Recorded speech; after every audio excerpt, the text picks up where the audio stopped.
Y bueno, un tema que también incita mucho a la participación ciudadana es el tema electoral. 2024, fíjese, es un año de las elecciones, no solo en México, en muchos países del mundo habrá elecciones. Sin embargo, pues las elecciones que más nos mantienen atentos de las noticias, atentos de seguir el pulso de los políticos, son las elecciones de México, pues una contienda bastante esperada por muchos, otros pues no tanto. Y bueno, para ponernos en contexto y debatir sobre qué nos espera este 2024, ya tenemos en el estudio a Bulmaro Pacheco, presidente de la Fundación Colosio. Se encuentra también en la línea Francisco Zavala, abogado y expresidente del Instituto Estatal Electoral. Y no sé si tenemos en la línea a Héctor Contreras. Ok, bueno, intentamos hacer contacto con él. Así que, Bulmaro, muy buenos días. Buenos días. Y Francisco Zavala, muy buenos días, te saludo con gusto. Buenos días, Priscila, buenos días, Bulmaro. Buenos días, Francisco. Pues no sé quién guste comenzar. Panorama en 2024 en México, año electoral. Francisco, bueno. Adelante. 99 millones de mexicanos estamos inscritos en el padrón electoral. Después de hacer las depuraciones, la lista queda en 97.5 millones. Elecciones en 32 estados concurrentes, el que menos tiene es Durango con 23 diputados locales, 128 senadores, un presidente de la República, 500 diputados federales, miles de alcaldías y regidurías. Total, se van a elegir en México 19,000 cargos públicos, desde regidurías hasta la presidencia de la República. ¿Qué ha pasado hasta hoy? Bueno, pues que hasta hoy las únicas candidaturas públicas o aspirantes que están haciendo precampañas que terminan el 18 de enero son las candidatas a la presidencia de la República. Falta ver qué va a decir el 20 de enero Movimiento Ciudadano, si va o no va, si va a incorporar una nueva figura. Pero entonces, a partir del 16 al 22 de febrero viene el registro de candidatos, de presidente de la República, de senadores y de diputados federales. Y en el mes de marzo, finales, las candidaturas locales aquí, que son presidentes municipales y diputados locales. Es decir, un año electoral muy intenso, muy fuerte, con muchos debates, con muchas denuncias, con muchas tensiones.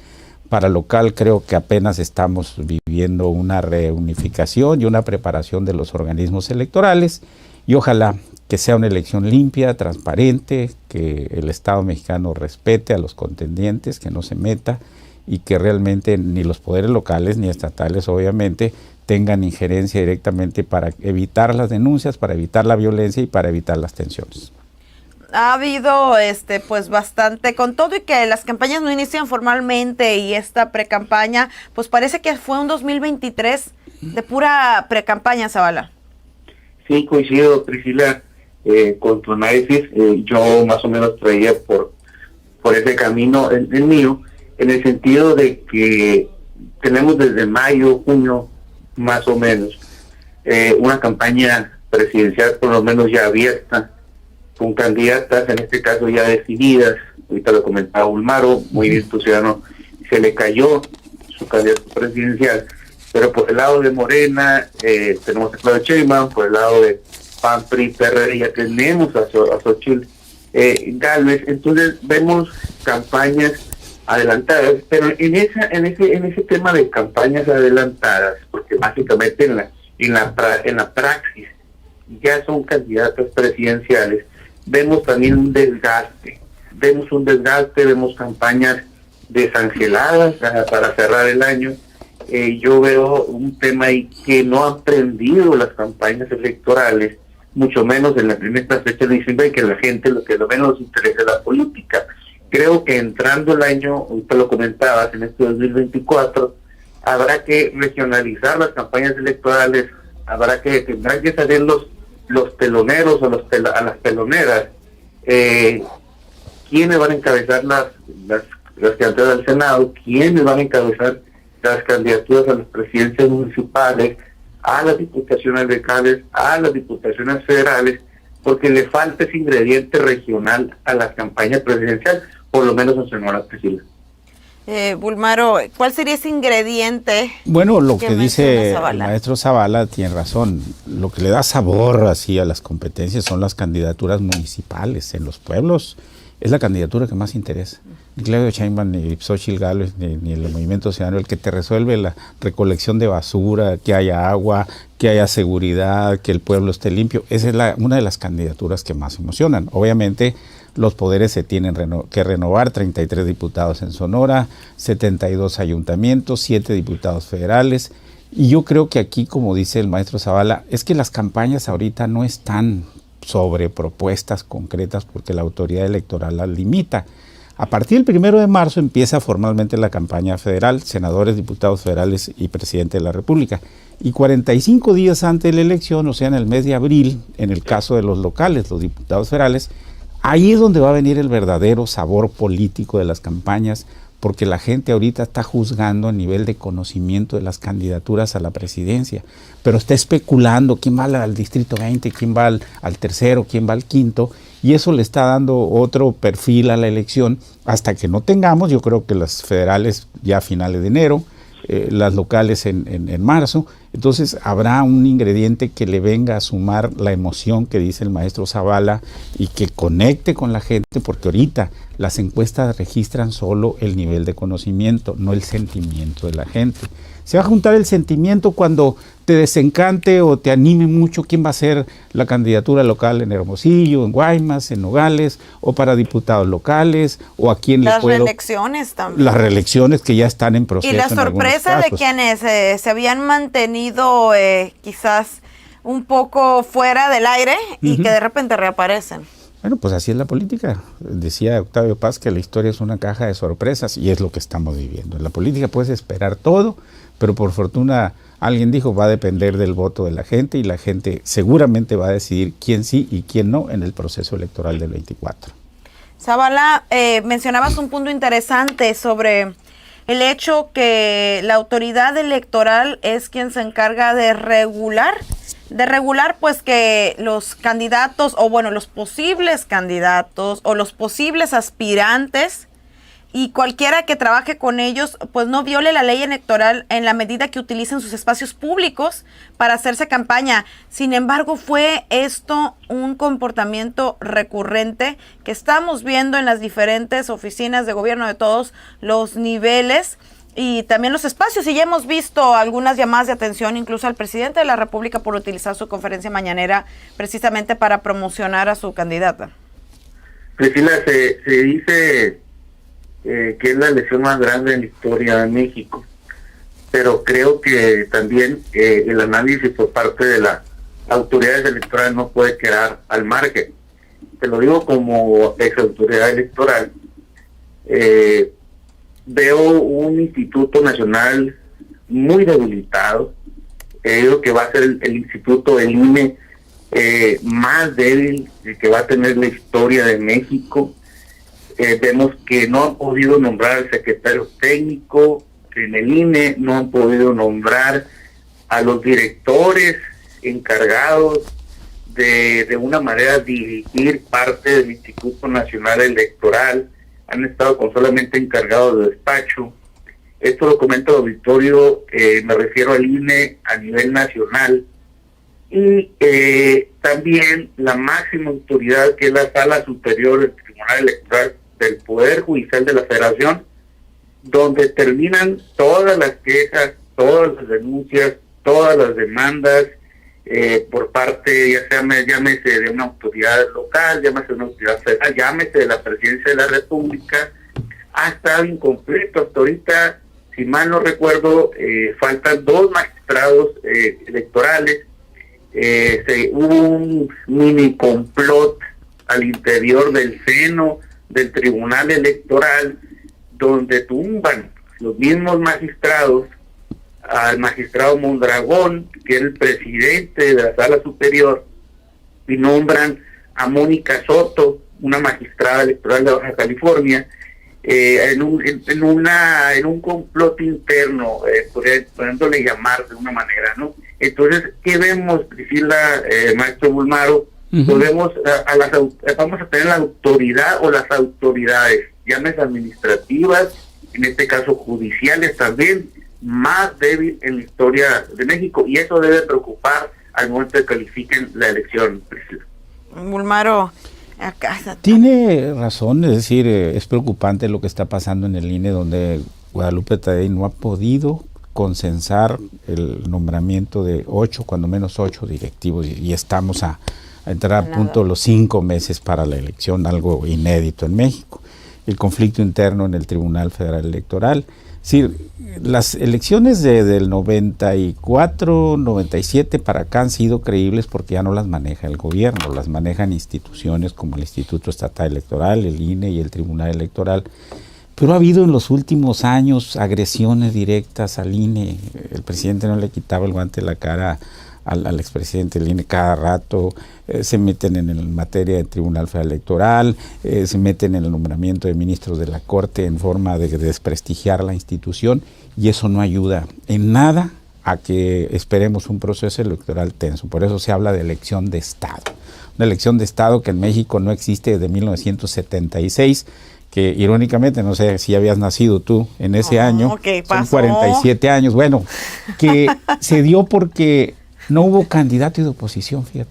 El PAN se enredó en sus conflictos internos y no presentó candidato, y José López Portillo del PRI fue el candidato único, y eso pues vino a representar un malestar social y político en México que dio lugar a la reforma política del 77 aplicada en 79, que ya creó la figura de la representación proporcional, registro de nuevos partidos, y a partir de 1982 empezó realmente la competencia electoral en México, que la manejaba el gobierno todavía, hasta que se crea el IFE en 1990, luego el INE a partir del siglo XXI, pero ya con consejeros independientes del gobierno que son los encargados de manejar el padrón, la calificación de las elecciones y sobre todo quién gana y quién pierde, como una instancia que tienes tú como candidata de recurrir a una autoridad independiente para que juzgue los resultados y le dé la victoria a quien haya ganado, más allá de las machicuepas y las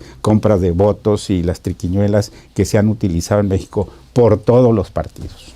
¿Habrá credibilidad, Zavala, de la ciudadanía hacia las instituciones electorales actualmente? ¿Cuál es tu percepción?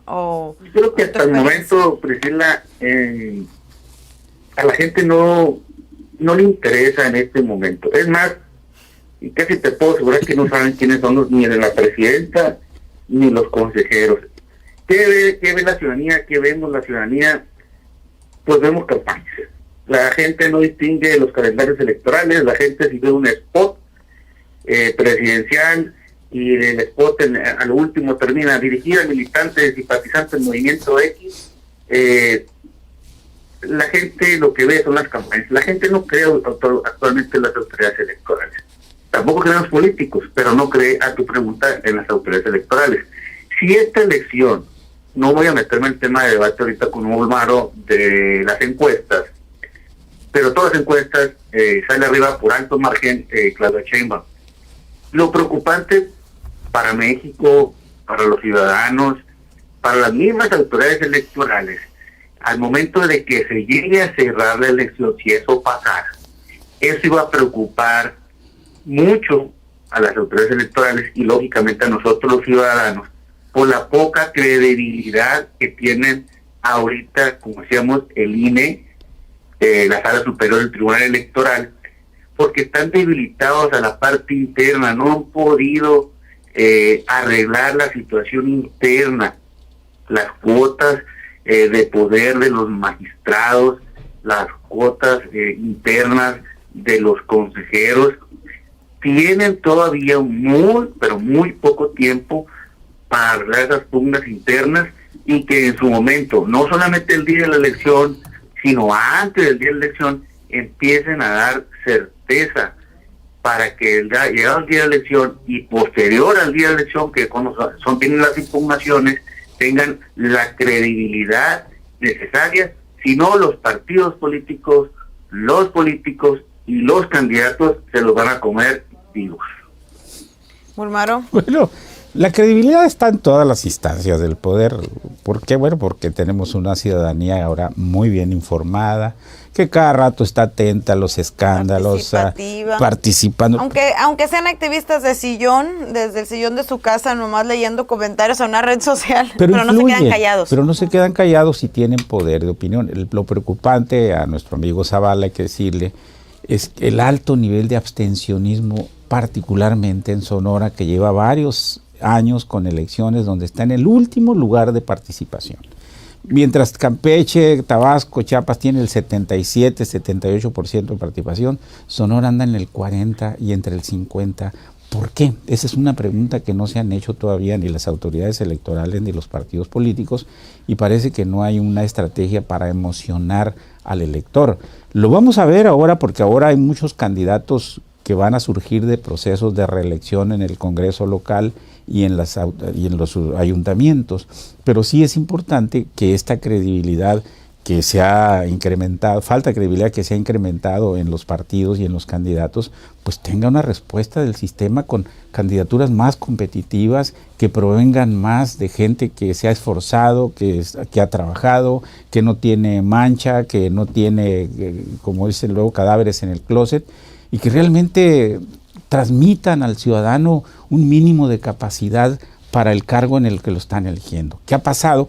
Transfugismo, brinco de un partido a otro, entran por un partido y salen por otro, aquí está mi cuñado, mi primo en el gobierno, algo que se ha recrudecido en el caso de Morena, que creíamos que traía algo distinto, pero el nepotismo ha resurgido al 1000% directamente, y las candidaturas que tienen ese sesgo de cacicazgo, de que ahora va mi primo, ahora va mi hermana, ahora va mi tía, y eso obviamente influye en el ánimo del electorado, y son problemas reales que los partidos ahora que van en coalición, sobre todo Verde del Trabajo y Morena, PRI, PAN y PRD, analizar cuáles son los candidatos y candidatas más competitivas que realmente puedan levantar la votación en un distrito o municipio o puedan hacer ganar a los partidos. Yo por eso creo que nada está escrito.